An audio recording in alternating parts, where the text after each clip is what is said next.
Hello dear students, સ્વાગત છે ફરીથી એકવાર તમારું આપણા YouTube ના ફિઝિક્સ ના ઓનલાઈન લેક્ચર ની અંદર. આપણે જોઈ રહ્યા છીએ ચેપ્ટર નંબર 9 રે ઓપ્ટિક્સ એન્ડ ઓપ્ટિકલ ઇન્સ્ટ્રુમેન્ટ્સ. આજે આપણો આ 13મો લેક્ચર છે. આપણે આ પહેલાના લેક્ચરમાં પૂર્ણ આંતરિક પરાવર્તન એટલે શું અને કેવી રીતે થાય છે એના વિશે માહિતી મેળવેલી હતી. આજે આપણે આજના લેક્ચરમાં પહેલા જોઈએ છીએ પૂર્ણ આંતરિક પરાવર્તનનું એક પ્રવૃત્તિ દ્વારા નિર્દેશન. બરાબર છે? ચાલો તો જોઈએ પ્રવૃત્તિ દ્વારા પૂર્ણ આંતરિક પરાવર્તનનું નિર્દેશન. તો પૂર્ણ આંતરિક પરાવર્તનનું નિર્દેશન જોવા માટે આપણે જે સાધનનો ઉપયોગ કરવાના છે એમાં આ છે કાચનું બીકર. કાચના બીકરની અંદર મેં પાણી ભરેલું છે. સામાન્ય પાણી જે આપણે પીવા માટે વાપરીએ છીએ એ જ પાણી અંદર ભરેલું છે. આ એક લેઝર લાઇટ છે કે જેની મદદથી આપણે પ્રકાશનું કિરણ મેળવી શકીએ છીએ. બરાબર છે? તો આ પ્રકાશનું કિરણ આપણે આની મદદથી મેળવી શકીએ છીએ. ખરેખર તો આમ જોવા જઈએ તો આ કિરણ પુંજ છે, ખાલી એક કિરણ નથી, પણ અત્યારે આપણે એને એક કિરણ તરીકે સ્વીકારી શકીએ છીએ. બરાબર છે? તો હવે આપણે જોઈએ છીએ પૂર્ણ આંતરિક પરાવર્તનનું નિર્દેશન એક પ્રવૃત્તિની મદદથી. બરાબર છે? ચાલો જોઈએ. હવે અહીંયા જુઓ, અત્યારે પ્રકાશનું કિરણ એક સીધા પરિપથ ઉપર, સીધા માર્ગ ઉપર ગતિ કરે છે. હવે અત્યારે કોઈ જ માધ્યમ તરીકે શું છે તો કે હવા છે, એટલા માટે સીધો પસાર થાય છે. જેવું માધ્યમ બદલશે એટલે શું થશે? એનું વક્રીભવન. જો હું આ ગ્લાસ જે પાણીથી ભરેલો છે, બીકર છે, એને વચ્ચે રાખું છું. જો શું થઈ ગયું? પહેલા ક્યાં મળતું હતું? આ જગ્યા ઉપર. જેવું વક્રીભવન થયું, પહેલા અહીંયા મળતું હતું, જેવું વક્રીભવન થયું ક્યાં પહોંચી ગયું? આ બાજુ. જો કેવું થાય છે? આ જો વક્રીભવન. અંદર તમે જોઈ શકશો કે જે પ્રકાશનું કિરણ છે તમને થોડું ઝૂકેલું જોવા મળે છે. આ છે વક્રીભવન. હવે આપણને ખબર છે કે વક્રીભવનની પ્રક્રિયાને આપણે પૂર્ણ આંતરિક પરાવર્તનમાં ફેરવવી હોય તો શું કરવું પડે? તો કહે જે આપાત કોણ છે, આપાત કોણ, એને માટે ક્રાંતિ કોણ કરતા વધારવો પડે. તો ધીરે ધીરે હું આપાત કોણને વધારું છું. ધીરે ધીરે હું આપાત કોણ વધારું છું. તો તમે જોઈ શકો છો હવે અહીંયા પૂર્ણ આંતરિક પરાવર્તન થયું છે. જુઓ, જે પાણીની સપાટી છે ત્યાંથી પ્રકાશનું કિરણ એ હવે શું થાય છે? જો એને સંપૂર્ણ પરાવર્તન થાય છે અને એના લીધે આપણને નીચે એક ડોટ જોવા મળે છે. જો જે પ્રકાશનું કિરણ વળી અને ત્યાં જોવા મળે છે. એ હલે છે એટલા માટે કેમ કે પાણીનો ગ્લાસ મારા હાથમાં છે અને એ હલે છે એટલા માટે. આપણે એને સ્થિર કરી દઈએ તો જોવા મળશે કે એકદમ સ્થિર પ્રકાશનું કિરણ મળશે. જો હવે આ એકદમ સ્થિર તમને અહીંયા પૂર્ણ આંતરિક પરાવર્તનની ઘટના જોવા મળે છે. જો તરત જ બાજુમાં તમને અહીંયા એ પરાવર્તન થયેલું પ્રકાશનું કિરણ જોવા મળે છે. જો અચ્છા, એ જ ટાઈમે જો હું ઉપર જોઈશ તો હવે મને ઉપર કોઈ જ કિરણ જોવા મળતું નથી. કેમ કે હવે વક્રીભવન થતું નથી. સંપૂર્ણ શું થાય છે? પરાવર્તન. એટલા માટે આ સંપૂર્ણ પરાવર્તન લીધે એકદમ ડાર્ક ડોટ બનાયા જોવા મળે છે. તો આ થઈ ગઈ પૂર્ણ આંતરિક પરાવર્તન. હવે આ જ વસ્તુ આપણે કસનળીની અંદર પણ જોઈ શકીએ. કસનળીની અંદર પણ મેં એ જ પાણી ભરેલું છે. હવે જો કસનળીમાં હું ધારો કે નીચેથી એક આ કિરણ મોકલું છું તો જો એ લંબ સાથે 0 ડિગ્રી બનાવે છે લંબ સાથે, તો શું થાય છે? તો કે જો સીધું વયું જાય છે. બરાબર છે? હવે આપણે એને ખૂણો બદલીએ છીએ. હું એનો ખૂણો બદલું છું. ખાસ જોજો, આપણે એનો ખૂણો બદલીએ છીએ. ખાસ જોજો. જો શું થાય છે? જો જેવો મેં ખૂણો બદલ્યો, અંદર જેવો લાઈટ કેવી રીતે ઝિગઝેગ આકારની અંદર જતી હોય ઈ રીતે જાય છે. જુઓ છે કેવું થયું, કેટલી બધી વખત એનું પરાવર્તન જોવા મળ્યું, કેટલી બધી વખત જો એનું પરાવર્તન થાય છે. એ પરાવર્તન થયા જ કરે છે ને ઉપર બહાર નીકળે છે. ઉપર જુઓ તમે પાણીની અંદર એક ડોટ જેવું જોવા મળશે, સાવ ઉપર જુઓ. આ જ રીતે તમે નામ સાંભળ્યું હશે ઓપ્ટિકલ ફાઇબર્સ. એ આ જ રીતે વર્ક કરે છે, એ સેમ આ જ રીતે કાર્ય કરે છે ઓપ્ટિકલ ફાઇબર્સ. હા બરાબર છે. તો આ હતું આપણું પૂર્ણ આંતરિક પરાવર્તનનું નિર્દેશન. ચલો તો હવે પ્રકાશનું પૂર્ણ આંતરિક પરાવર્તન એનું એક પ્રવૃત્તિ દ્વારા નિર્દેશન જોયા પછી આગળ વધીએ. હવે આપણે આજે જોવાનું છે કુદરતની અંદર બનતી એવી અમુક ઘટનાઓ કે જે પૂર્ણ આંતરિક પરાવર્તનને લીધે બને છે, અને આ ઘટનાઓની અમુક એવી પ્રાયોગિક એટલે કે ઔદ્યોગિક ધોરણે ઉપયોગિતા પણ છે. ઔદ્યોગની અંદર એની ઉપયોગિતા પણ છે, એનો ઉપયોગ પણ થાય છે. તો એ આજે આપણે જોવાનું છે. તો સૌથી પહેલા જોઈએ એવી ઘટના કે જે કુદરતની અંદર વારંવાર બને છે અને આપણે પણ એ ઘટનાને જોઈ હોય છે, મહેસૂસ કરેલી હોય છે. શું છે ઘટના? છે મિરીચિકા. એટલે શું? પહેલા તો કે તમે જોયું હશે ઉનાળામાં ભર બપોરે એકદમ તાપની અંદર તમે બાઇક લઈને ક્યાંક જતા હોય, અચાનક તમને તરસ લાગેલી છે, પાણીની તરસ લાગેલી છે. તમે જોવો છો રોડ સાવ સુમસાન રસ્તો છે, દૂર તમને એવું દેખાય કે ત્યાં પાણીનું ખાબોચું ભર્યું છે. તમે જલ્દી લાવો, ત્યાં પહોંચો, કાંઈ નહીં, ત્યાં પાણી જ ન હોય. આપણને એવો આભાસ થયો હોય કે ત્યાં પાણી ભરેલું છે. આ જે ઘટના છે એ મિરીચિકા કહેવાય. એવું શું કામ થયું? ત્યાં પાણી નહોતું ભરેલું છતાંય કેવું કદાચ બન્યું હોય કે તમને જે પાણી જેવું દેખાય છે ને આજુબાજુમાં માની લો કે ઝાડ છે, વૃક્ષ છે, કાંઈ પણ છે, તમને એ વૃક્ષનું કેવું કાંઈ પણ એનું પ્રતિબિંબ રોડ ઉપર દેખાણું, એનું આભાસી પ્રતિબિંબ રોડ ઉપર દેખાણું હોય પડેલું. તો આપણે શું વિચાર્યું હોય કે પ્રતિબિંબ ક્યારે બને કે ત્યાં કંઈક પાણી જેવું હશે તો જ બને ને, ખાબોચું ભર્યું હોય તો એમાં પ્રતિબિંબ રચાય. એટલે આપણને એવું લાગે કે પાણી જેવું ભરેલું હશે, આપણે જઈએ પણ કંઈ હોતું નથી. કહેવાનો મતલબ આવું શું કામ થયું, પ્રતિબિંબ શું કામ રચાણું? તો કે જોઈએ આપણે શું થાય છે ખરેખર જ્યારે એકદમ ઉનાળાની અંદર ભર બપોરે એકદમ જ્યારે તાપ હોય ત્યારે ધ્યાન રાખજો આ ઘટના જોવા મળે છે. તો કે ત્યારે એવું શું થાય છે? તો કે કંઈક આવું થાય છે. માની લઈએ કે આપણી જમીન છે,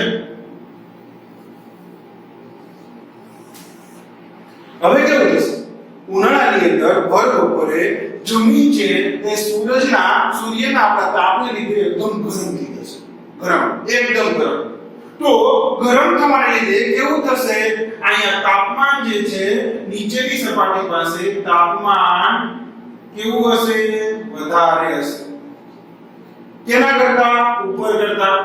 અહીંયા તાપમાન કેવું હશે, અહીંયા તાપમાન છે એ ઓછું હશે.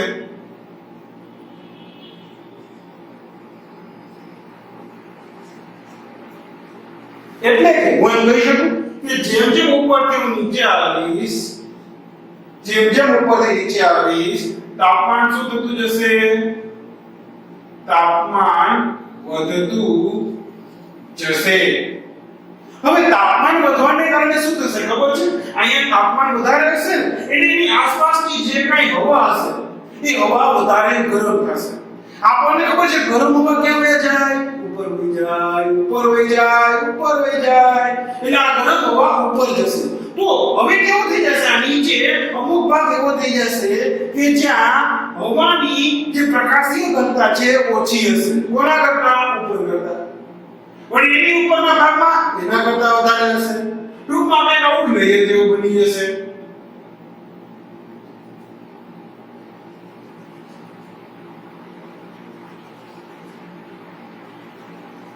આવું કંઈક આમ લેયર જેવું બની જશે. જેમ જેમ આમાં તમે નીચે આવતા જશો એમ એમ શું થતું જતું હશે, તો કે જેમ જેમ નીચે આવતા જશું એમ એમ પ્રકાશીય ઘનતા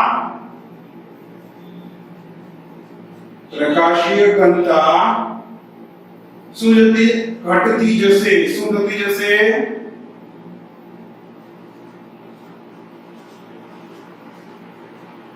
હંમેશા યાદ રાખજો જેમ જેમ તાપમાન વધશે ને એમ એમ પ્રકાશીય ઘનતા હંમેશા ઘટતી હશે.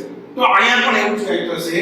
જેમ જેમ આપણે નીચે આવશું એમ શું થતું જતું હશે તો કે પ્રકાશીય ઘનતા માધ્યમની જે પ્રકાશીય ઘનતા છે માધ્યમની પ્રકાશીય ઘનતા એ ઘટતી જશે. તો માની લો અહીંયા એક ઝાડવું હતું, અહીંયા એક ઝાડવું હતું, એક વૃક્ષ છે અહીંયા. તો વૃક્ષમાંથી શું થાય છે? કિરણો બધા આવતા હોય, બધા કિરણો આવતા હશે ને, તેમાંથી કોઈ એક કિરણ વિચારી લઈએ આપણે. માની લો કે આ કિરણ આવ્યું, આમ આવ્યું કંઈક. હવે તો કે જેવું અહીં અહીંયા આવ્યું, ઉપર કેવું માધ્યમ, અહીંયા કેવું માધ્યમ, જેમ જેમ નીચે આવતા જાય એમ ઘનતા શું થતી જાય છે? ઘટતી જાય છે. તો ઉપર કેવું માધ્યમ તો કે અહીંયા ઘટ, નીચે કેવું? પાતળું. ઉપર ઘટ એના કરતા નીચે પાતળું. તો હવે અહીંયા પ્રકાશનું જે કિરણ છે એ શું કરશે? ઘટમાંથી પાતળા માધ્યમમાં પ્રવેશશે. તો ઘટમાંથી પાતળા માધ્યમમાં પ્રવેશે તો શું કરે? પ્રકાશનું કિરણ લંબથી દૂર જાય. એટલે કે ખરેખર એ જવું જોઈએ તો કઈ કામ, પણ એમ નહીં જાય, એની લંબથી આગળ દૂર જશે. માની લો કે કઈ કામ નહીં થયું. વળી અહીંયા આવ્યું, અહીંયા ફરી પાછું શું થશે? હવે અહીંયા આના કરતા તો ઘટ માધ્યમ છે, આના કરતા તો અહીંયા ઘટ છે, અહીંયા હવે ઘટ થઈ ગયું, અહીંયા પાતળું થઈ ગયું. તો હવે કેવું? આના કરતા આ માધ્યમ ઘટ છે, આથી પાતળું છે આના કરતા. બરાબર છે? તો ફરી પાછો ઘટમાંથી પાતળા માધ્યમમાં પ્રકાશનું કિરણ જવું જોઈએ તો આમ થશે લંબથી થોડુંક દૂર. એક માની લો કે આમ વયું ગયું. વળી અહીંયા આવ્યું, અહીંયા સેમ વસ્તુ થશે. વળી પાછું ઉપર ઘટ, નીચે પાતળું. તો જવું જોઈએ તો કંઈક આમ જવું જોઈએ તો એની બદલે વળી પાછું કંઈક આમ જશે, આમ જશે. ફરી પાછું અહીંયા આવ્યું, આવું ચાલ્યા જશે. એક સમય એવો આવશે કે જે આપાત કોણ છે, આપાત કોણ એ માધ્યમ હવા છે, હવા. તો હવાના ક્રાંતિ કોણ કરતા, આ ક્રાંતિ કોણ કરતા શું થઈ જશે? આપાત કોણ એ વધી જશે. આપાત કોણ શું થઈ જશે? ક્રાંતિ કોણ કરતા વધી જશે. કેમ? જો આપાત કોણ વધે છે, જો આ કેવું થાય છે? પહેલા જો આ કિસ્સામાં આપાત કોણ આટલું હતું, હવે જો આટલું થયું, પછી હજી વધ્યું. આ કિરણ બને એટલું આમ થતું જાય છે, આમ. તો આ જે આપાત કોણ છે એ વધતો જાય છે. તો એક વખત એવો આવશે કે આપાત કોણ એ ક્રાંતિ કોણ કરતા વધી જશે. તો ત્યારે શું થઈ જશે? ત્યારે પૂર્ણ આંતરિક પરાવર્તન. આપણને ખબર છે જો આપાત કોણ એ ક્રાંતિ કોણ કરતા વધી જાય તો શું થઈ જાય? પૂર્ણ આંતરિક પરાવર્તન. તો પૂર્ણ આંતરિક પરાવર્તન થઈ જશે. હવે આ અહીંયા માની લો કે તમે અહીંયા ક્યાંક ઊભા છો, બરાબર? અહીંયા તમે ક્યાંક ઊભા છો.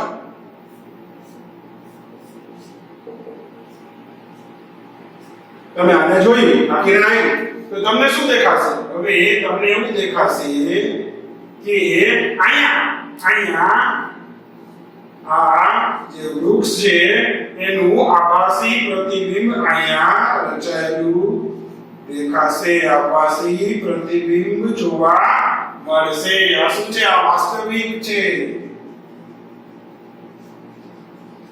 આ આભાસી પ્રતિબિંબ અહીંયા જોવા મળશે ઊંધું. એટલે આપણને શું લાગે કે પાણી ભરેલું છે એટલે અહીંયા આપણને પ્રતિબિંબ જોવા મળ્યું એટલે આપણે ત્યાં જાય, પણ ત્યાં કઈ હોતું નથી. આ ઘટના શું કહેવાય? આને કહેવાય મિરીચિકા. ખરેખર આવી રીતે આમ પાઠ ન હોય. ખરેખર આનો પાઠ કંઈક આવી રીતે બને છે, વક્રાકાર પાઠ બને છે આવી રીતે. કેમ કે મેં શું કીધું? સતત ઘટતું જતું પ્રકાશીય રીતે ઘનતા એની સતત ઘટતી જાય છે. તો આ માધ્યમ કંઈક આવી રીતે વક્રીભવન પામશે. આવું કંઈક આમ જોવા મળશે. બરાબર છે? તો આનો ખરેખર કંઈક આવું પાઠ આપણને જોવા મળે. આ રીતે પ્રકાશનું કિરણ જાય તો આ ઘટનાને કહેવાય મિરીચિકા. બરાબર છે? તો આ એક આકૃતિ જે દોરેલી છે એ તમારી બુકની અંદર દોરી લ્યો. પછી આપણે બીજી એવી જ ઘટના વિશે વાત કરીએ. ચાલો તો હવે બીજી ઘટના જોઈએ. હીરો. હા, હીરો કરેલો મૂવીની વાત નથી. હીરો એટલે કે ડાયમંડ. બરાબર ને? ડાયમંડ છે ને, ડાયમંડ કુદરતની અંદર જે ડાયમંડ આપણે મળી આવે છે એ આટલો ચમકે છે. એ ચમકે છે શું કામ મને ખબર છે, પણ એનું પાછળનું કારણ પણ પૂર્ણ આંતરિક પરાવર્તન છે. હા, હીરાની અંદર પૂર્ણ આંતરિક પરાવર્તન થવાને કારણે એ ચમકે છે. હીરો છે ને એ જે કઈ માધ્યમમાંથી બનેલો છે, એનું જે મટીરીયલ છે એનું વક્રીભવનાંક હવાની સાપેક્ષે હીરાનો વક્રીભવનાંક હવાની સાપેક્ષે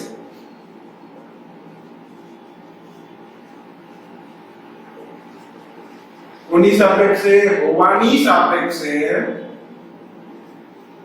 હીરાનો વક્રીભવનાંક હોય છે 2.42, એટલે કે બહુ મોટો વક્રીભવનાંક છે. આપણે આપણા પાછલા લેક્ચરમાં જોયેલું હતું જ્યારે પૂર્ણ આંતરિક પરાવર્તન સમજ્યા ત્યારે કે જેમ વક્રીભવનાંક વધારે હોય ને હવાની સાપેક્ષે, એમ ખૂબ જ નાના મૂલ્યના આપાત ખૂણે પણ શું થઈ શકે? આ પૂર્ણ આંતરિક પરાવર્તન શક્ય બની શકે. એટલા માટે અહીંયા બહુ મોટો વક્રીભવનાંક હોવાને કારણે હીરાની અંદર એનો ક્રાંતિકોણ જે છે, હીરાનો ક્રાંતિકોણ જે છે એ લગભગ 24.2 ડિગ્રી જેવો છે. 24.2 ડિગ્રી એટલે કે 24 ડિગ્રીથી વધારે કોણે જો આપાત કોણ આપણને જોવા મળે, એટલે કે આપાતરણ છે 24 ડિગ્રીથી વધારે કાઈ પણ ખૂણો બનાવીને આપાત થતું હોય ને તો તરત એનું શું થઈ જશે? પૂર્ણ આંતરિક પરાવર્તન. કેમ કે પૂર્ણ આંતરિક પરાવર્તન થવા માટેની શરત શું હતી કે આપાત કોણ I must be greater than IC. આપાત કોણ I છે એ ક્રાંતિ કોણ IC કરતા મોટો હોવો જોઈએ. આપાત કોણ IC કરતા મોટો હોવો જોઈએ. તો જો આપાત કોણ 24 ડિગ્રીથી વધી જાય ને તો હીરાની અંદર આપણને શું જોવા મળે? પૂર્ણ આંતરિક પરાવર્તન જોવા મળી શકે. આ જે હીરાનો વક્રીભવનાંક છે ને મોટી મૂલ્યનો, એ જે હીરારસુ લોકો હોય ને એને યાદ રાખજો, હીરોને સરળથી ઘાટ આપવા માટે એ લોકો શું કરતા હોય? એને કાપતા હોય, ઘસતા હોય, એવું કરતા હોય અને અલગ અલગ ઘાટ આપે છે. બરાબર, ખૂણા બનાવે છે અલગ અલગ. એટલા માટે જ બનાવે છે ખૂણા કે એની અંદર જે કાંઈ સામાન્ય રીતે પ્રકાશનું કિરણ અંદર જાય છે, આપાત થાય છે, એ તરફ શું થઈ જાય? પૂર્ણ આંતરિક પરાવર્તન પામી જાય. કેમ? તો કે આપાત એવી રીતે થાય કે મોટા ભાગે એ 24 ડિગ્રી કરતા મોટો ખૂણો બનાવે, એટલે શું બની જાય? પૂર્ણ આંતરિક પરાવર્તન. તો આને લીધે કેવું થાય? 24 ડિગ્રી કરતા હવે એ લોકો પાસે શું 24 થી 90 બહુ મોટી રેન્જ છે, એટલે એ લોકોને ઘસવામાં, સપાટી ઘસવામાં થોડું સહેલાઈ રહેશે. બરાબર. તો જે હીરાની અંદર પૂર્ણ આંતરિક પરાવર્તન જોવા મળે છે એ પણ શું કામ જોવા મળે છે? તો કે આનો જે વક્રીભવનાંક છે એ બહુ મોટો છે. હા, નોર્મલી જે આપણને કુદરતમાંથી સીધો જે હીરો મળતો હોય ને એટલો બધો ચમકતો નથી હોતો. બરાબર છે. એને જે હીરારસુ લોકો છે એ બહુ મહેનત કરી એને હરખાઈના ઘસી અને એનો મસ્તીનો એવો શેપ આપી, આકાર આપી એવો બનાવી દે છે કે જેથી કરીને એકદમ ચમકે છે. પણ એ ચમકવાની ઘટના પણ કોના લીધે છે? એ ચમકે છે પણ કોના લીધે? તો કે પૂર્ણ આંતરિક પરાવર્તનના લીધે. બરાબર છે. ચાલો, તો હવે પૂર્ણ આંતરિક પરાવર્તનની કુદરતમાં બનતી ઘટનાઓ જોયા પછી આપણે જોઈએ આ ઘટનાનો એક ઔદ્યોગિક રીતે ઉપયોગ કરવામાં આવે છે. ઔદ્યોગિક ધોરણે જે ઉપયોગ કરવામાં આવે છે એમાં સૌથી પહેલો છે પ્રિઝમ.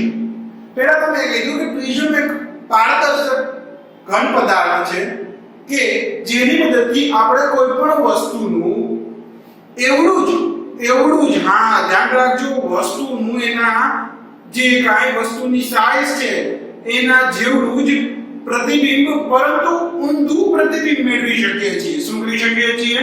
વસ્તુના જેવડું પરંતુ એનું ઊંધું પ્રતિબિંબ મેળવી શકીએ છીએ. હવે તો જોઈએ કઈ રીતે વર્ક કરે છે. તો કે પ્રિઝમ જનરલી બે રીતે બનાવવામાં આવતા હોય છે.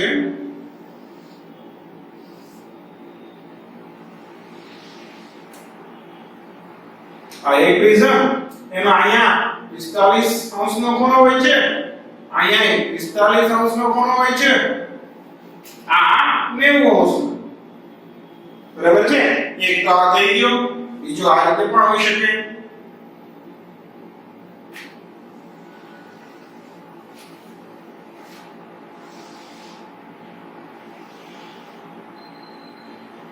ચાલો ધ્યાન રાખજો પ્રિઝમની અંદર સમદ્વિબાજુ ત્રિકોણ એવો આકાર ઉપયોગમાં લેવામાં આવે છે કેવો સમદ્વિબાજુ ત્રિકોણ એટલે કે એવો ત્રિકોણ કે જેની બે બાજુની અથવા તો કોઈ પણ બે બાજુઓ કેવી હોય સમાન હોય એવો ત્રિકોણ તો અહીંયા આ જો 45 અંશ છે તો આ અને આ બે બાજુઓ છે એ સમાન હશે બરાબર છે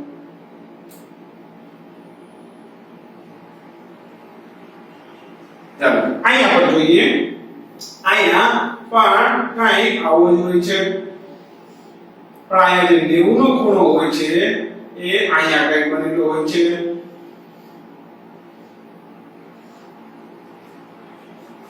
અહીંયા 90 નો ખૂણો બનેલો હોય છે આ 45 અંશ અહીંયા પણ 45 અંશ હવે જો આમાં કેવું થાય છે મેં શું કીધું આનો ઉપયોગ ક્યાં થાય છે તો કે વસ્તુનું એના જેવડું જ પરંતુ કેવું ઊંધું પ્રતિબિંબ મેળવવા માટે તો આની અંદર કંઈક આવું થતું હોય છે માની લો કે અહીંયા એક વસ્તુ પડેલી છે તો આ વસ્તુમાંથી અહીંથી આ કિરણ આવ્યું અચ્છા આ જે સપાટી છે એને લંબ છે લંબ આ જ મળે કે નહીં તો લંબ સાથે 0 આવશે તો આપાત કોણ એટલે 0 તો અસીધે સીધું ઉડી જાય એ વક્રી ભવન થશે નહીં ભલે હવામાંથી પ્રિઝમની અંદર આવ્યું પણ વક્રી ભવન થશે નહીં કેમ કે કેવું 0 અંશના ખૂણે આપાતથી કિરણે વિચારો તો અહીંયા સીધે સીધું જાય એ રીતે આનું એક કિરણ વિચારો ઉપરથી તો એ પણ કઈ આ રીતે જશે હવે આ બંને કિરણ આ જે સપાટી છે પ્રિઝમની એની સાથે કેટલો આપાત કોણ બનાવે તો કાંઈ લંબ દોરી લો આ એક લંબ દોરી લો તો આ કિરણ આપાત જે આપાત છે આ આપાત કોણ ત્યાં થશે આ કિરણે આ લંબ સાથે બનાવેલો ખૂણો એટલે આ આપાત કોણ થશે એ કેટલો હશે તો કે જોજો ધ્યાન રાખજો આ 90 ડિગ્રી આ 45 ડિગ્રી તો 45 ડિગ્રી 90 ડિગ્રી દો તો આ શું બને આ પણ 45 અંશનો જ ખૂણો બનશે ખાસ ધ્યાન રાખજો આ પણ કેટલો ખૂણો બનતો હશે 45 અંશનો જ ખૂણો બનતો હશે બરાબર છે એ રીતે આ કેટલો ખૂણો બનશે 45 અંશનો ખૂણો બનશે તો જે અહીંયાથી ધારી લો કે પૂર્ણ આંતરિક પરાવર્તન થઈ ગયું માની લો શું કામ કેમ થાય હમણાં તો ધારી લો પૂર્ણ આંતરિક પરાવર્તન થઈ ગયું તો આ કિરણ કેટલા 45 અંશના ખૂણે ફરી પાછો જશે એટલે કે કંઈક આવી રીતે એ જશે અહીંયા ખૂણો કેટલો બને 45 અંશ આ કિરણ ક્યાં જાય તો એ આવી રીતે જાય અહીંયા કેટલો ખૂણો બને 45 અંશનો બરાબર તો અહીંયા આ જે પ્રતિબિંબ મેળવ્યું જો કેવું મેળવ્યું આવી રીતે કાંઈ તો જે હતો એનાથી ઊંધું પ્રતિબિંબ આપણને અહીંયા જોવા મળ્યું બરાબર આમાં પણ કંઈક આવું થતું હશે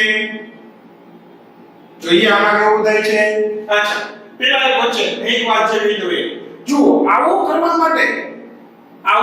માટે કરવું શું પડે કે પૂર્ણ આંતરિક પરાવર્તન થવા માટેની શરત શું હતી તો કે જે આપાત કોણ હોય આ એ એના ક્રાંતિ કોણ કરતા મોટો રહેવો જોઈએ હવે અહીંયા જો આ કિરણ 45 અંશના ખૂણે આપાત થાય ને તો જ એ આ રીતે સીધો જાય તો કે આ 45 અંશના ખૂણે આપાત થાય એવું ક્યારે બને થોડું વિચાર તો માની લો કે આ રીતે આપાત થાય છે તો હવે આપણે શું કરવું પડે કે જો આનો ક્રાંતિ કોણ 45 કરતા ઓછો હોય જો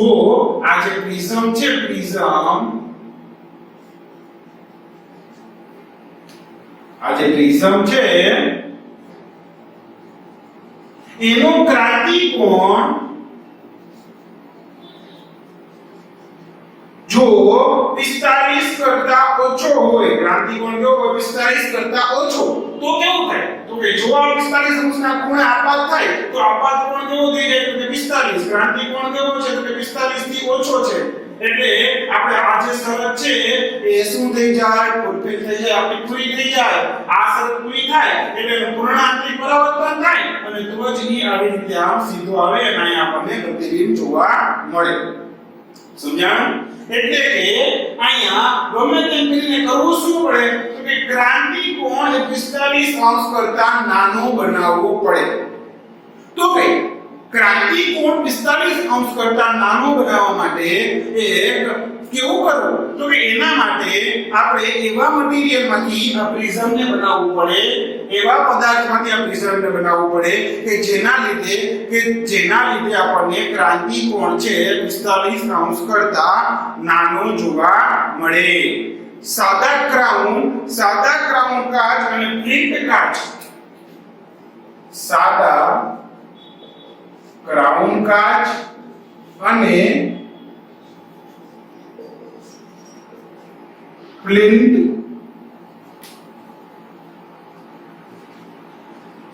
ફ્લિન્ટ કાચ ની મદદથી આપણે આવો પ્રિઝમ બનાવી શકીએ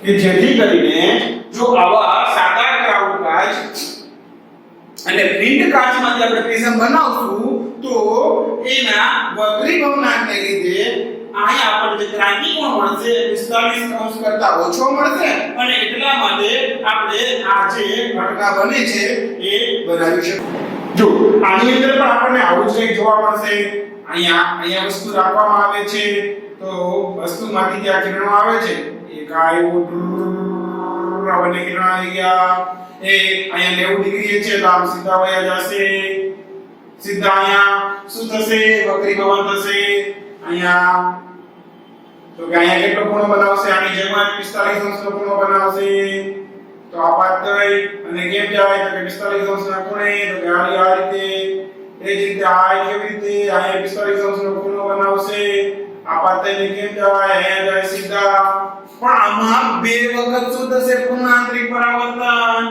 અહીંયા પાછી જુઓ કેવું થયું અહીંયા ફરી પાછું માધ્યમ બદલે છે એટલે અહીંયા ફરી પાછું શું થશે પૂર્ણ આંતરિક પરાવર્તન ફરી પાછો સપાટીને લંબ દોરીએ તો અહીંયા કેટલો ખૂણો બનતો હશે 45 અંશનો ખૂણો બનતો હશે તો હવે એને 45 અંશના ખૂણે લંબને પરાવર્તન થશે એ જ રીતે અહીંયા જોઈએ તો અહીંયા પણ કેવું થતું હશે 45 અંશનો ખૂણો બનતો હશે એને સપાટીને લંબ રૂપે એ ફરી પાછું એટલે કે લંબને 45 અંશના ખૂણે એ ફરી પાછું પરાવર્તન થશે તો આવી રીતે કાઈ તો જો આ ભાગ કેવો તો નીચેનો તો અહીંયા ભાગ આયા મળે નીચેનો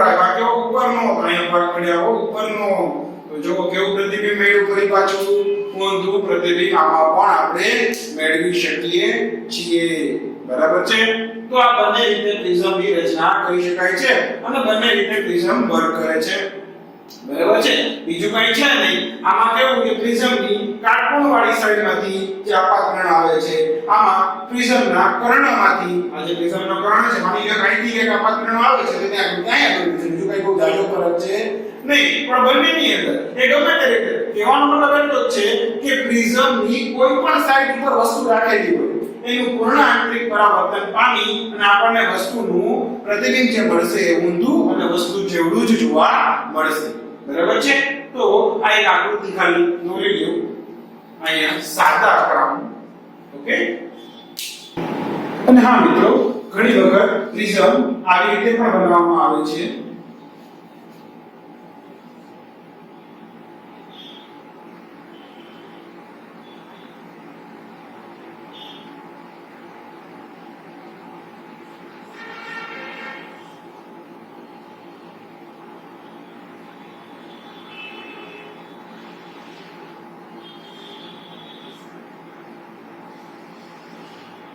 આ રીતે પણ ઘણી વખત પ્રિઝમ બનાવવામાં આવે છે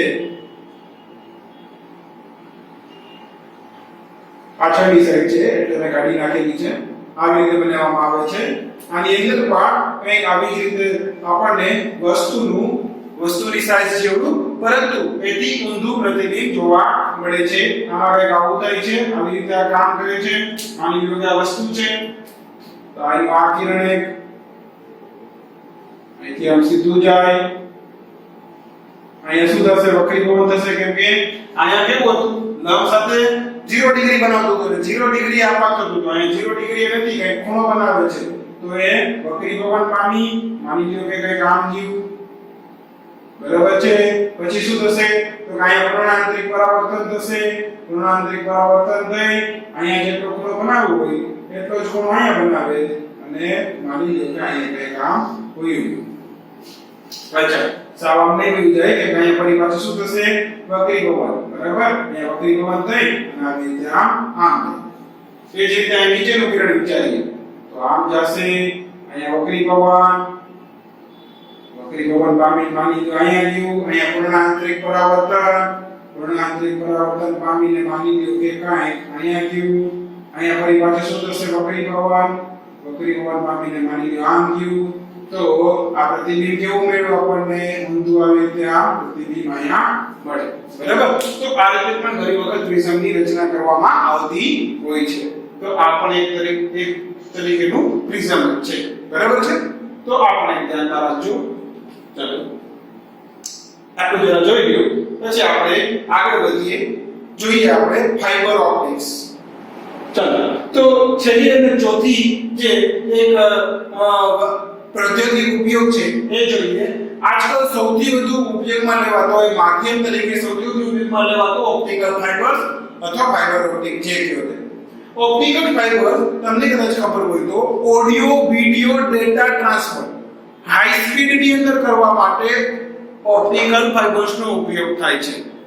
ઓડિયો વિડિયો ડેટા ટ્રાન્સફર પણ કેવી રીતે હાઈ સ્પીડમાં કરવા માટે ઓપ્ટિકલ ફાઇબર્સનો ઉપયોગ થાય છે। અરે ઓમ જોવા જાવ ને તો તમે બહુ સામાન્ય રીતે આ જોયું હશે। દિવાળીની અંદર આપણે બહુ ટાઈમ પહેલા એક ફુવારા જેવું આવેલું હતું કે એમાં કેવું હોય નીચે છે ને લાઈટ થતી હોય અને ફુવારા જેવા પ્લાસ્ટિકના એકદમ ઝીણા તાર જેવા હોય, ઘણા બધા તાર જેવા નીકળતા હોય, બરાબર, તાર જેવા નીકળતા હોય, વચ્ચે એક લાઈટ ચાલુ હોય। પણ તમે જુઓ ને અંધારાની અંદર એમ ચાલુ કરો ને તો દરેક તારના જે સૌથી પાછળનો એન્ડ હોય, સૌથી છેલ્લો ખૂણો હોય જ્યાં તાર પૂરો થતો હોય ત્યાં તમને દરેક તારમાં એક ડોટ જોવા મળે। હા, એ પણ ઓપ્ટિકલ ફાઇબર છે। એ શું છે? એક જાતના ઓપ્ટિકલ ફાઇબર છે, બરાબર। એકદમ એવા જ પરંતુ બહુ જ સારી ગુણવત્તાવાળા ઓપ્ટિકલ ફાઇબરનો ઉપયોગ તમે high speed data transfer, audio video data transfer કરવા માટે કરી શકો છો, બરાબર। તો જોઈએ ઓપ્ટિકલ ફાઇબર શું છે અને કેવી રીતે બનેલા હોય છે। તો ઓપ્ટિકલ ફાઇબરની અંદર છે ને પહેલા તો મેઇનલી બે વસ્તુ હોય, એક તો હોય કોર અને બીજું હોય ક્લેડિંગ। એક તો હોય કોર અને બીજું હોય ક્લેડિંગ। શું હોય? આ માની લ્યો કે એનું કોર, એની ઉપર એક ક્લેડિંગ નું આવરણ હોય। એટલે ધ્યાન રાખજો, તાર જેવું હોય, વાયર જેવું આવી રીતે, મતલબ એક આ વાયર જ હોય। માની લ્યો કે ઓપ્ટિકલ ફાઇબર છે, આટલું જાડું ન હોય, બહુ પાતળું, એકદમ પાતળું, બરાબર। માની લ્યો કે ઓપ્ટિકલ ફાઇબર છે તો અંદર શું, અંદર જે છે એક કોર અને બહાર જે કરેલું છે ક્લેડિંગ, એની ઉપર એવી રીતે કોર કરેલું હોય, બરાબર છે। ચાલો એમાં આને શું કહેવાય? કોર, અને જે બહાર છે એને શું કહેવાય? ક્લેડિંગ। એમાં કોરનો જે રિફ્રેક્ટિવ ઇન્ડેક્સ એટલે કે વક્રીભવનાંક છે એ વધુ હોય અને ક્લેડિંગનો જે વક્રીભવનાંક છે એ ઓછો હોય।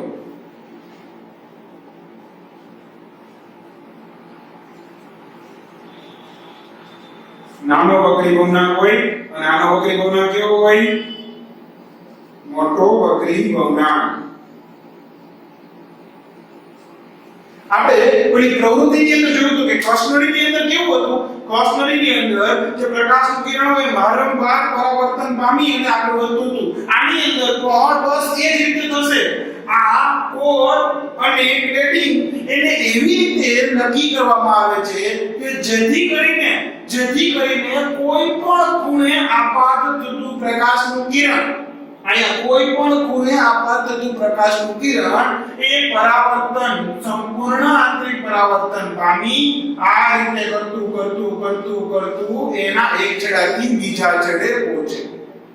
ધ્યાન રાખજો, કોર એનો વક્રીભવનાંક વધારે હોય છે, ક્લેડિંગનો વક્રીભવનાંક નાનો હોય છે। શું કામ? એને આપણને ખબર છે।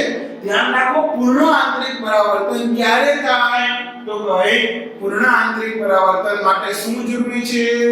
તો કે પૂર્ણ આંતરિક પરાવર્તન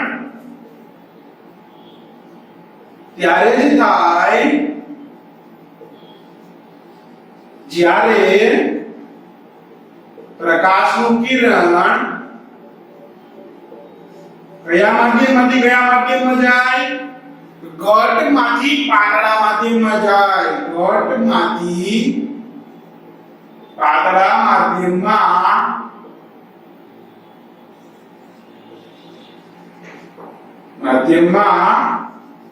જાય. એટલા માટે મેં શું કીધું? કોરનો વક્રી ભવનાંક મોટો હોય એટલે ઘટ હોય, એટલે આ કેવું થઈ ગયું? ઘટ. ગ્રેડિંગનો વક્રી ભવનાંક નાનો હોય એટલે આ કેવું થઈ ગયું? પાતળું. તો ઘટમાંથી પાતળામાં જાય તો સપાટી ઉપર પૂર્ણ આંતરિક પરાવર્તન. આગળ જાય આ પ્રકાશનું કિરણ એક માધ્યમમાંથી બીજા માધ્યમમાં જાય. કોરને ગ્રેડિંગ બનાવવા માટે કઈ જીવાત લેવા ખરેખર છે ને આ ગ્લાસ મટીરીયલમાંથી બનાવવામાં આવતા હોય કોરને ગ્રેડિંગ, પણ એ જીવાત લેવા ગ્લાસ મટીરીયલમાંથી નથી બનાવવામાં આવતા. ક્વાર્ટઝ ગ્લાસ મટીરીયલમાંથી બનાવવામાં આવે છે. સિલિકા ગ્લાસ મટીરીયલમાંથી બનાવવામાં આવે છે. હા, બહુ જ લગભગ 1700 ડિગ્રી સેલ્સિયસ ની આજુબાજુ 1700 ડિગ્રી સેલ્સિયસ ની આજુબાજુ જ્યારે સિલિકા એટલે કે રેતી, સિલિકા એટલે શું થાય? રેતી.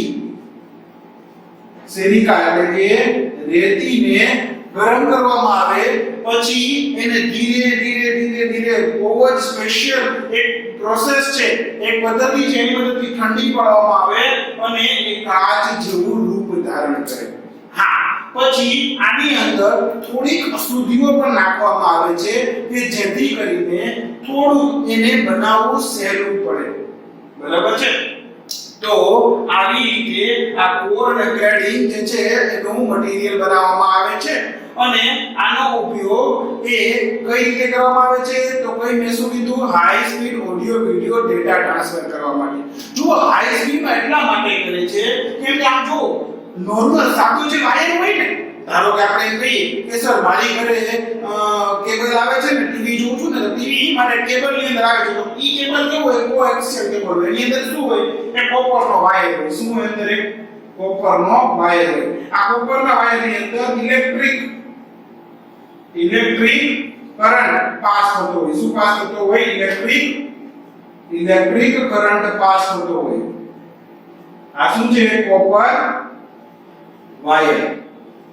અને ઇલેક્ટ્રિક કરંટની મદદથી જે કાંઈ આપણે જોઈએ છીએ, આપણો જે ડેટા છે એ જગ્યાએથી બીજી જગ્યાએ જતો હોય. પરંતુ આની અંદર ઇલેક્ટ્રિક કરંટ નથી હોતો. આની અંદર શું હોય છે? પ્રકાશ હોય છે. આ શું હોય છે? પ્રકાશ. અને આપણને ખબર છે પ્રકાશ કોઈ પણ માધ્યમમાં ગતિ કરતો હોય તો એની સ્પીડ ઇલેક્ટ્રિક કરંટ કરતા વધારે જવાની કે નહીં? એ સ્પીડ વધારે હોય એટલા માટે આ પ્રકાશ છે એ હાઈ સ્પીડ ની અંદર ડેટા ટ્રાન્સફર કરી દે છે. એટલા માટે આ ઓપ્ટિકલ ફાઇબરનો આજકાલ ખૂબ જ બહોળો ઉપયોગ હાઈ સ્પીડ ડેટા ટ્રાન્સફર ની અંદર કરવામાં આવે છે. પછી મેં કીધું એમ આપણે જેની અંદર જે કરેલા ફુવારા, ફાઉન્ટેન એવું જોઈએ છે એ બનાવવામાં પણ આનો ઉપયોગ થાય છે. અને હજી એક વસ્તુ મેડિકલ ની અંદર પણ આનો ઉપયોગ થાય છે. આ મેં કીધું આની અંદર પ્રકાશ પાસ કરી શકાય છે ને, તો પ્રકાશને પસાર કરી શકાય છે એટલા માટે આ જે એને એક પ્રકાશ નળી તરીકે ઉપયોગ કરવામાં આવે છે. આનો શું? પ્રકાશની નળી. અનનળી હોય, જઠર હોય, આંતરડા હોય, આની અંદર એનું આપણે અવલોકન કરવા માટે આવી એક નળી છે અંદર નાખવામાં અંદર નાખે કા મોઢામાંથી નાખે એવી રીતે અલગ અલગ જગ્યાએ નાખે પછી એની મદદથી એનું અવલોકન કરે. એવી રીતે પણ આનો ઉપયોગ થાય છે. તો આ થઈ ગયું ઓપ્ટિકલ ફાઇબર્સ. બરાબર છે? તો આમાં ખાસ ધ્યાન રાખવા જેવી વસ્તુ એ છે કે ઓપ્ટિકલ ફાઇબર ની અંદર કોર અને ગ્રેડિંગ મટીરીયલ હોય છે. કોર તો વક્રી ભવનાંક વધારે હોય છે એટલે કે ઘટ માધ્યમ હોય છે. ગ્રેડિંગ નો વક્રી ભવનાંક ઓછો હોય છે એટલે કે પાતળું માધ્યમ હોય છે. બરાબર છે? તો આ વસ્તુ થઈ ગઈ. બીજી વસ્તુ મેં જે કીધું એમ કે આ બનાવવામાં કેમાંથી આવે છે? તો કઈ મોટા ભાગે તો એ ક્વાર્ટઝ કાચમાંથી બનાવવામાં આવે છે. ક્વાર્ટઝ ધ્યાન રાખજો, તેમાંથી બનાવવામાં આવે છે ક્વાર્ટઝ. ક્વાર્ટઝ એટલે કે સિલિકા કાચમાંથી બનાવવામાં આવે છે.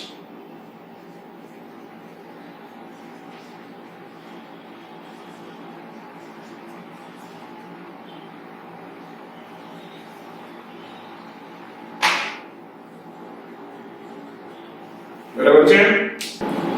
અચ્છા, કોઈ પૂછી કે ઓપ્ટિકલ ફાઇબર કયા જે પ્રિન્સિપલ ઉપર વર્ક કરે છે? તો ભાઈ પૂર્ણ આંતરિક પરાવર્તન. ખાસ ધ્યાન રાખજો, આની અંદર આ બધું પૂર્ણ આંતરિક પરાવર્તન થાય છે. બરાબર છે? અને હા, હજી તમને કદાચ પ્રશ્ન થતો હશે કે આ સર આ લાઇટમાં ફોર્મમાં બધો ડેટા આવે કેમ? તો કે એવા ટ્રાન્સડ્યુસર હોય. તમે LED ને એવું સાંભળ્યું હશે, LED ને આપણે લેઝર ને આ લેઝર ને LED ને કરે શું? તો ઇલેક્ટ્રિકલ સિગ્નલ હોય ને એનું પ્રકાશમાં પરિવર્તન કરે, પ્રકાશની અંદર પરિવર્તન કરે અને પછી એ પ્રકાશ એ ફાઇબર ઓપ્ટિક ની અંદર પસાર થાય અને પછી કેવું જે છેડે પહોંચે ને, બરાબર, ધારો કે જ્યાં પહોંચાવો ને પહોંચી ગયું ત્યાં ફરી પાછા બીજા ટ્રાન્સડ્યુસર હોય કે એ શું કરે? પ્રકાશનું ફરી પાછું ઇલેક્ટ્રિક સિગ્નલમાં કન્વર્ટ કરી દે. એ શું કરી દેતા હોય? પ્રકાશનું ઇલેક્ટ્રિકલ સિગ્નલની અંદર કન્વર્ટ કરી દેતા હોય. એવા ટ્રાન્સડ્યુસરનો ઉપયોગ કરી અને ફરી પાછું ઇલેક્ટ્રિકના સિગ્નલ મળે અને એ પછી આગળ બીજી જગ્યાએ જતા હોય છે. બરાબર છે? તો આ એક વસ્તુ પણ જરા ધ્યાન રાખજો. ચાલો, તો આજના આપણા લેક્ચરની અંદર અહીં સુધી રાખીએ. આ હતું આપણું કુદરતમાં પૂર્ણ આંતરિક પરાવર્તન અને આ ઘટનાના અમુક એવા પ્રાયોગિક આપણે ઉપયોગો જોયા. હવે આપણે આપણા નેક્સ્ટ લેક્ચરની અંદર પૂર્ણ આંતરિક પરાવર્તન ઉપરથી ઉદાહરણમાં અને સ્વાધીનની અંદર જે દાખલાઓ આપેલા છે એ જોઈશું. બરાબર છે? તો આજના લેક્ચરમાં અહીં સુધી રાખીએ. આવજો મિત્રો, બાય બાય.